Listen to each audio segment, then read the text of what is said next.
Hi, this is Kim Eierman from Eco Beneficial, bringing you more useful tips to help improve our environment.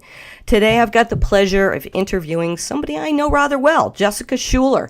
Now, Jessica is the director of the Thane Family Forest at the New York Botanical Garden, and she is responsible for the management of the 50-acre old-growth urban forest, which is really a beautiful place, and I encourage listeners to make a visit there. Now, Jessica has a lot of experience with ecological restoration, and she actually is a ISS certified arborist and an SER certified ecological restoration practitioner. She's got a lot of insights about how we can take a few different practices in our own landscapes based on her experience at the New York Botanical Garden. So I'd like to welcome you, Jessica. Thank you very much for joining us today. Oh, thank you, Kim, for having me. Well, we have a couple things in common. We both teach at the New York Botanical Garden, and we both serve on the steering committee of the Native Plant Center here in New York, and that's how we've gotten to know each other. And I really admire the work that you're doing at New York Botanical Garden, and wonder if you'd describe in a little bit of detail the forest and how you manage it. That's a big job. Yeah, so the forest is a 50-acre urban old-growth forest, as you mentioned, which is really unique. It's an old-growth forest is unique to have in the Northeast. And Jessica, for anybody that might not know what that is, explain what an old-growth forest is. It's a forest that has never been clear-cut. It's been developing ecosystems since the last ice age, which geologists say is 14,000 years ago. And this forest is truly remarkable that the city has essentially built up around it, and the New York Botanical Garden has been built up around it for the last 120 years or so. And it's actually the reason why the New York Botanical Garden chose this site. NYBG was incorporated as an institution in 1891, but we were allowed to lease or search out 250 acres out of the Bronx Park system to build the botanical garden. And the committee at the time chose this current site because of what was called the Hemlock Grove at the time. And this 50-acre forest patch was had a stand of Tsuga canadensis, or the Canadian hemlock, that dominated the stand closest to the Bronx River. And what the committee noticed is that as this was a park, people were already going out there and enjoying nature and escaping the city to experience this hemlock forest. And that's why they chose this 250-acre site to build NYBG. And like many forests around us, and we're here in metropolitan New York, NYBG, New York Botanical Garden, is located in the Bronx. I mean, we had a lot of hemlocks in our forests, and that's changed, hasn't it? Yeah, in the last 30 years, it has changed drastically, mainly because of two invasive insect pests, the hemlock woolly adelgid and the elongated hemlock scale.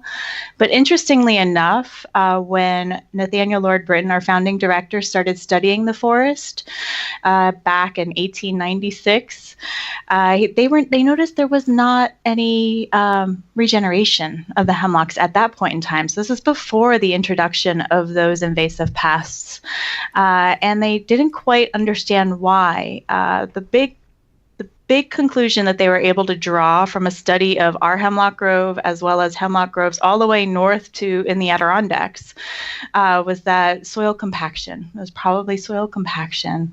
I mean, at the time, they weren't able to collect parameters that involved air pollution and other things that could have been happening. But the reality is that back in the early 1900s, our hemlocks weren't even regenerating here, and we're still not sure why. That's absolutely fascinating, and I think it kind of points us in the direction of thinking about healthy soil as absolutely being a requirement for healthy plants. Yeah. And of course, the air pollution thing is something we struggle with because we can't necessarily control that in our own landscapes. We can impact that through our own practices, but there are a lot of trees that are native to the region that are very pollution intolerant. What are some of the impacts that you see in the Thane Family Forest from air pollution? Well, interesting we recently hosted the Urban Soils Institute had a symposium at NYBG, and one of the researchers that was the keynote there was Dr. Richard Puyat, who's with the U.S. Forest Service, and he did his PhD work back in our forests and also throughout New York City and the region back in the 1980s.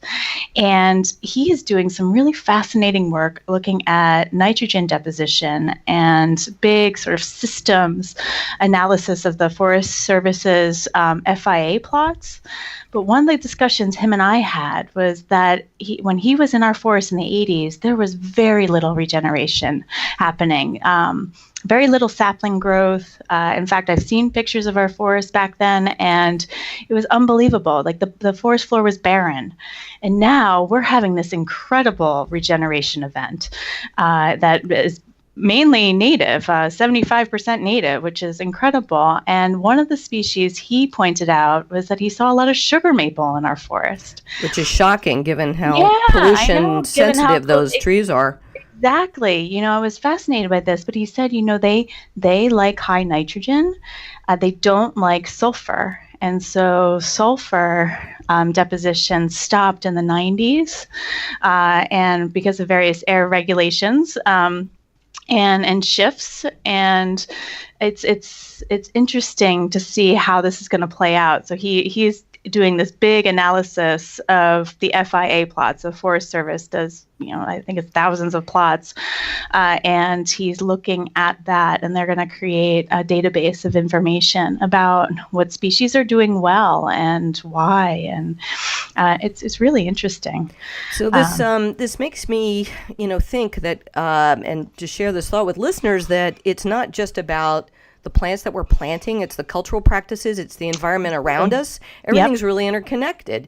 Absolutely. So when you think that perhaps driving a gas-guzzling car really doesn't impact your landscape, it really does. And cumulatively, obviously, the air quality has changed quite a bit. That's really fascinating work. Yeah, it is. And bringing it back down to the gardener level, one of the things I try to do is teach gardeners about ecology, which is this, the abiotic and the biotic together. And just again for listeners, the living and the kind of the non-living. Well, I'll let you explain it more. Yeah. So biotic is everything that's living, from bacteria and viruses to plants and fungi, and animals, and all the way on up the food chain. And non-living is, starting with our bedrock, and then our soils, and water, and all of and air. And so and just teaching ecology and those principles, and how things are actually interconnected. And ecology, the study of ecology, is taken at different scales, or you can look at a population, so an individual group of organisms at one given site, or you can look at it at a community level, which is multiple populations, and then you can also look at it more broadly at the whole landscape. And so thinking about our individual forests, or individual, I always say forest patches because that's where I am professionally, but our individual gardens are all connected across that landscape. It's a patchwork. And we have little ecosystems, our own landscapes, and bigger ecosystems around us. So once you start changing your practices to improve the environment, let's encourage neighbors to do that too. Yes. And signage helps. This past year I joined, what was it, the Habitat Network, and also the National Wildlife Federation has garden habitat signs and things. And so I've actually put one on my mailbox. Surprising, like how many comments I've gotten from neighbors and saying, "Oh, this is really cool, and I love seeing your garden develop throughout the season," and it's really fun. That's a terrific point. I think signage is really underutilized. Now, admittedly, some of the signs are not gorgeous, but there are some really attractive ones. National Wildlife Federation actually has a very slick-looking one that you can purchase, but it's a cue to care to other people. We actually are doing something a little bit different in our landscapes. So that's a wonderful point to make. Now, you deal with a lot of invasive plants at New York Botanical Garden, and people bandy about the term invasive. So I'd like to get your definition of what an invasive plant is. So an invasive plant to me is a plant that's non-native to the ecosystem of interest, so to the Thane family forest, and it's causing harm of some sort. So it's a two-part definition. And in our terms of harm, it's ecological harm. So it's outcompeting native plants, essentially. And it's also taking a hold and impacting the regeneration and overall forest health. What are some of the toughest invasive plants that you deal with at New York Botanical Garden?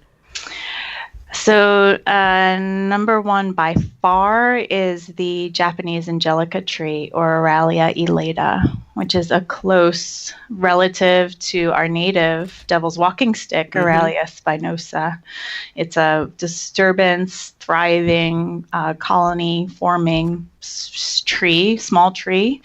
And we actually planted it in our living collection, so the garden around the forest, in 1901.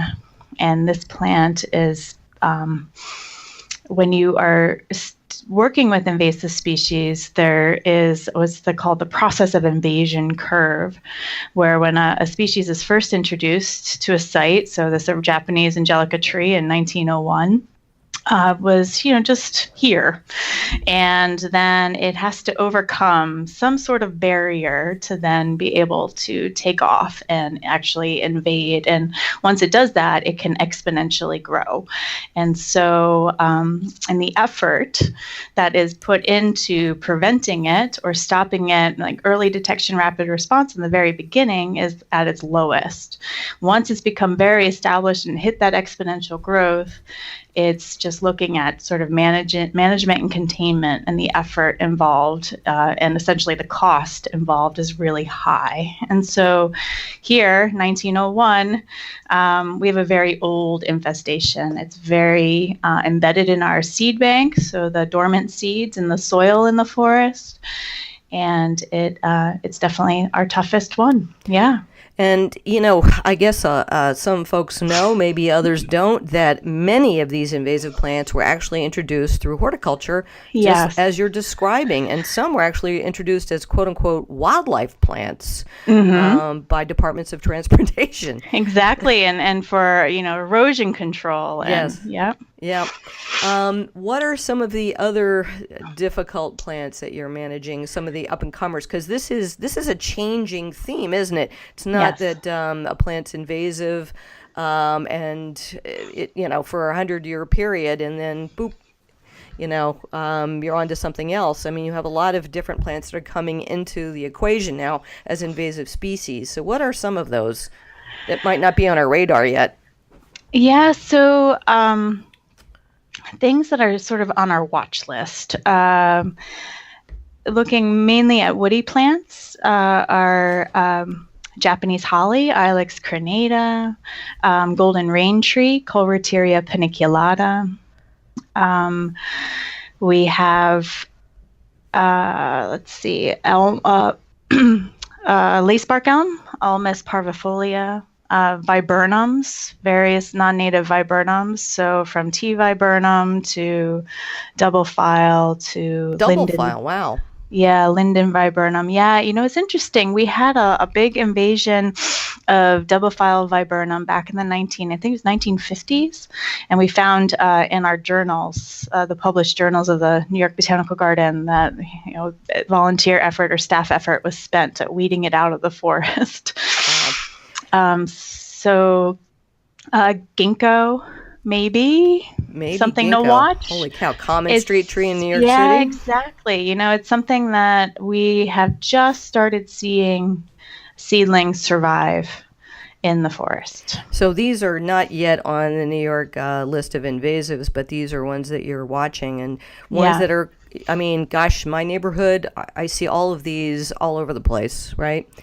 So I think the takeaway here is it really does matter what you plant. It really does, and also I think it's important that you had mentioned this, that this is not ending. Like the list that we have is not finite, and we don't fully understand the factors that create this invasiveness. And every species is different, and the timeline in which something can become invasive is different for every species. And really, gardeners are the ones who are the most informed. If you ask anyone who's a gardener, what are you weeding in your garden right now? They could ramble off probably a bigger list than I just did. In fact, just recently, I presented this idea to the New York State Turf and Landscape Association. They come here annually for their field day in early fall. And on my list of native alternatives for invasive plants, there are a couple of species I didn't cover, but I did give a handout on, and some of them raised their hands and said, "Why isn't Rose of Sharon in your presentation? And why isn't this and that?" And they just kept on going on. And I was like, "See, you all know." Yep. You all know, and it's a huge outreach and education exercise that we all have to be doing, is just talking to one another and then trying to figure out what it is that's weedy, and then not planting it and spreading the word and doing other alternatives. So, it's not just a matter of there's too much of a given plant. It's, the fact that it's displacing some native species that have evolutionary connections to other plants, wildlife, etc., right? So talk about that a little bit. Yeah, so it's coming back to ecology. Every species has a place in an ecosystem, and the big example, I always find that it's great to use the work of Doug Tallamy down from the University of Delaware, where he is studying specific moth and butterfly species on native versus non-native woody plants. And do you mind if I give a plug for some videos I've got with Dr. Tallamy that everybody should be watching, because his work is amazing? But continue, please. Yeah, so when we first started our forest restoration work here at NYBG, the biggest species of concern was a tree called the Amur cork tree, Philodendron amurense. And again, this was one that was planted in 1896. It's bird dispersed, and it's from northeast China, so our climate and everything just fit right for this plant to start to invade. And when we started our work, there was an actual canopy type. So the trees had already gotten big enough to form their own canopy type in our forest. And when you look at Dr. Tallamy's work, he sees that there are no native moths or butterflies that actually can live on a Amur cork tree. He has found not one. And in comparison, the dominant canopy in our forest are oak species, and that they host upwards of 500 different moths and butterflies. And so this whole idea that the plants that we have in our ecosystems or in our gardens actually do provide food and habitat and home for other wildlife. Yeah. So this becomes really critically important in small landscapes where you have a choice to make. And, I don't think we've always considered the fact that we're not only planning for ourselves for the aesthetics, but we're planning for the other species around us. Right. And so that is definitely something I try to teach gardeners and garden designers who I come in contact with, is they go into so much effort of trying to develop their planting palette. There's so many factors that they think about. What is adding one more? It's not that much. It really isn't. It's another step. And So looking at its habitat benefit and scoring that as they're making their plant selections. And, it comes back to us. There is a payback because, who doesn't love to see songbirds in our landscapes? Who doesn't love to see butterflies, pollinators that are challenged? That's the reward from planting a little bit differently. Absolutely. Yeah. Now, oftentimes I will have someone in an audience or class say, I don't like to plant these really invasive plants like Monarda didyma, bee balm. And it always upsets me that people don't necessarily understand the difference between an invasive non-native plant and an aggressive native, or one that has a growth pattern that perhaps we haven't appreciated before we planted it. So tell me what your thoughts are about invasive versus aggressive. Yeah, so it comes back to the definition. So invasive plant is one that's non-native. It's not native, and it's causing harm. And so this isn't just my definition. This actually was defined by President Clinton in an executive order in 1999 to found the National Invasive Species Council. And so Monarda is native. I get it a lot with poison ivy. You have so much poison ivy in the forest. Right. That's invasive. Why aren't you managing that? And we're like, well, actually, it's great. It's a wonderful plant. It's a great bird plant with those it's fruits. a great bird plant, and it has its spot in this forest. So it's really an invasive species is one that's non-native. Now, you're probably dealing with a significant loss of biodiversity, like everybody else is in our own landscapes. So, could you talk a little bit about the importance of biodiversity and how you're dealing with that as the manager of the Thayen Family Forest? Yeah, so biodiversity, it's such a big picture concept. It's hard for people to grasp, but it's what allows our ecosystems to fully function. Everything is connected. We only know a fraction of what's happening, and we need to study it more to better understand it. But essentially, for our ecosystems to function, they need to be intact. And that's what we try to do with our restoration efforts. So we're trying to guide the trajectory of our forest to be the healthiest it can be with the minimal amount of effort, and and trying to allow for natural regeneration, allowing these natural processes to continue. So for a healthy forest gives us water. Healthy forests give us lumber and timber for our homes. It gives us oxygen to breathe. It sequesters carbon. It's of utmost importance for us to have stormwater. That's a big one. Intercept stormwater is huge. Yeah, absolutely. And so that's why biodiversity is important for us directly. So when you say, for example, you see a given native species dwindling in the forest, how do you make a decision whether to help it along, do additional plantings, or I don't know, how do you approach that problem?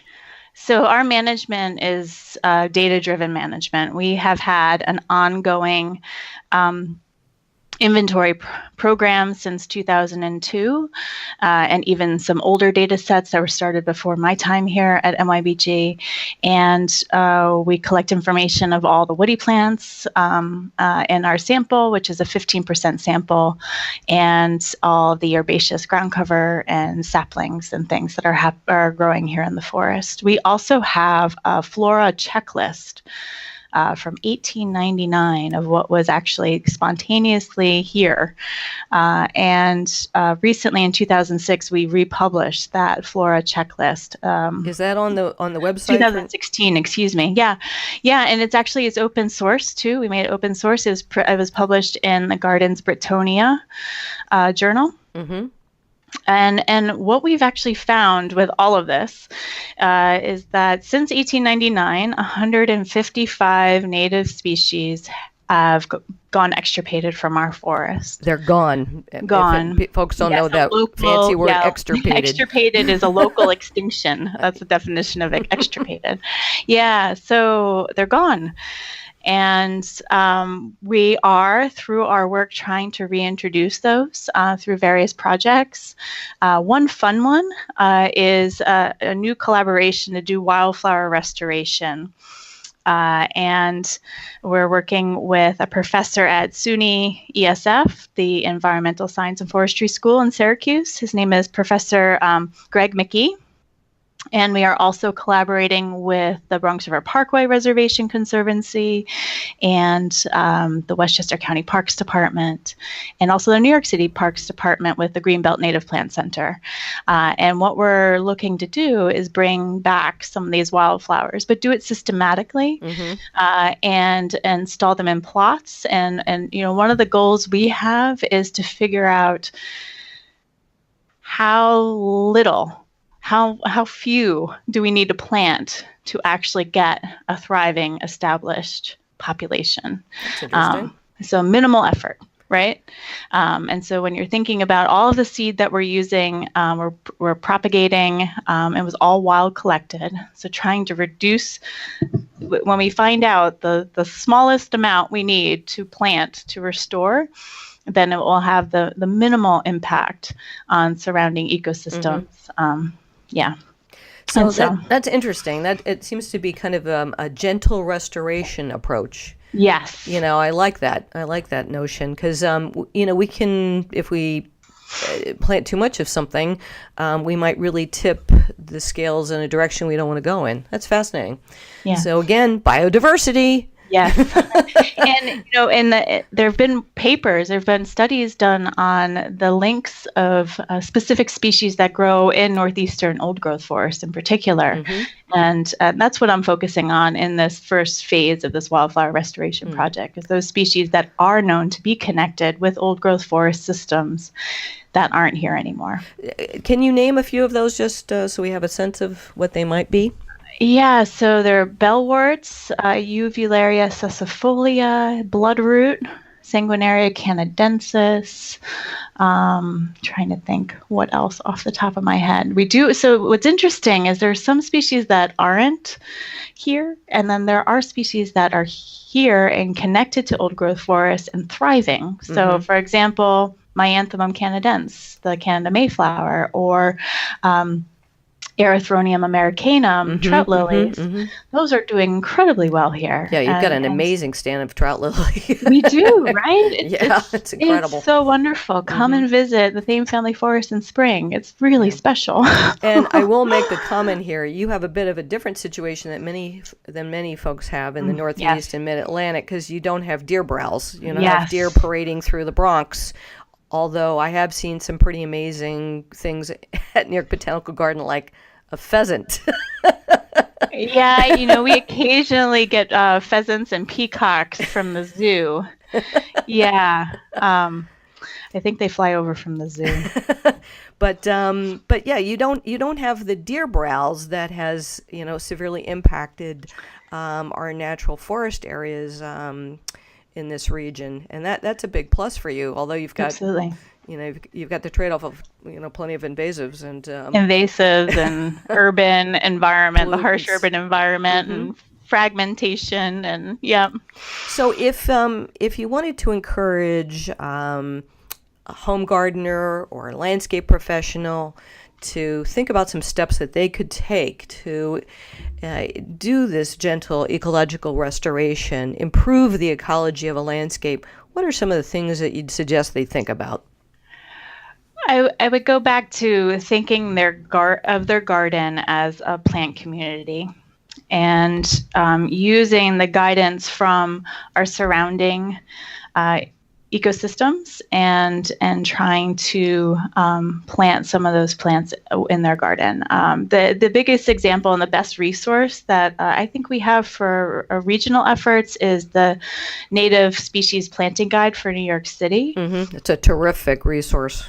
Yeah, and so what they've done in this book is they've taken these various gardening conditions, what shady and wet, or shady and dry, sunny and wet, and sunny and dry, and then created these plant communities of common species that are occurring, nothing rare or endangered, but common species that are here and doing well, thriving, into these different plant community types. And for any gardener or designer, it's free, it's available online, and you can start there.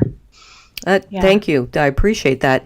Well, Jessica, it's been a tremendous pleasure to talk to you and to let you share some of the knowledge that you have. I encourage listeners to visit the New York Botanical Garden. It is one of our most cherished resources in New York City, and I say that with some degree of subjectivity. Well, thank you. It's just an amazing place, and you work very hard at what you do, and it really shows. And you're teaching some classes at New York Botanical Garden. Please do look up Jessica's classes if you're in the area, and you also are on the road doing talks for different clubs, etc.